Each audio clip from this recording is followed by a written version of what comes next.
তো hello friends, কেমন আছো সবাই? আই হোপ সবাই ভালোই আছো। আর দেখতেই পাচ্ছ সকাল সকাল আমরা দুজন বেরিয়ে পড়েছি, যাবো আজ মধ্যমগ্রাম শোলে কিচেনে। শুনেছি ওখানে খুব সুন্দর সুন্দর থালি পাওয়া যায়।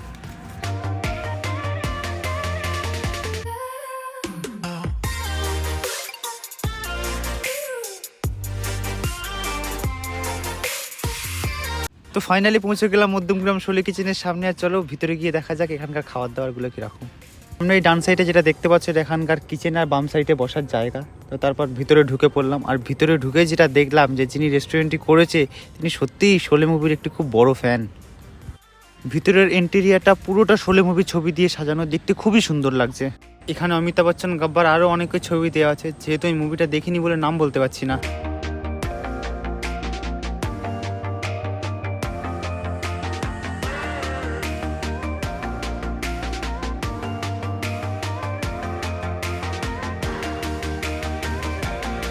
আর এখানে দুজনে একসাথে বসে পড়লাম। তারপর এখানকার মেনু কার্ডটি পুরো দেখে নিলাম। এখানে chicken, mutton, fish, mocktail, Chinese, প্রচুর রকমের সুন্দর সুন্দর প্রচুর আইটেম আছে। আর তারপর দেখলাম যেটা খাওয়ার জন্য আমরা এখানে এসেছি বাঙালি থালি। এখানে তো দেখছি অনেক রকম থালির আইটেম আছে। শোলে স্পেশাল থালি, বাংলাদেশি ইলিশ থালি, নর্মালি ইলিশ থালি, দেশি মটন থালি, আর সবার নিচে আছে এখানে ভেটকি পাতুরি থালি। আমাদের থালিটি খুব সুন্দর করে সাজিয়ে এখানে দিয়ে গেল। আর আমরা অর্ডার করে দিয়েছিলাম বাংলাদেশের স্পেশাল ইলিশ থালি আর দেশি মটন থালি।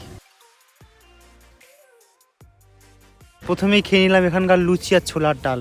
আর লুচিটা খুব সফট ছিল, হাত দিয়ে হালকা করে ধরে টানতেই ছিঁড়ে চলে আসছিল। আর ছোলার ডালটাও রান্না খুব সুন্দর হয়েছে।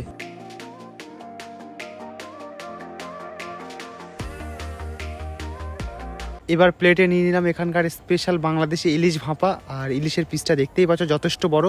আর গ্রেভির কালারটা তো দেখে মনে হচ্ছে খুব সুন্দরই হয়েছে রান্না। তো চলো খেয়ে দেখা যাক কিরকম হয়েছে। আর এখানকার যে কটি রান্না খেয়েছি খুব সুন্দর লেগেছে, বিভৎস টেস্ট।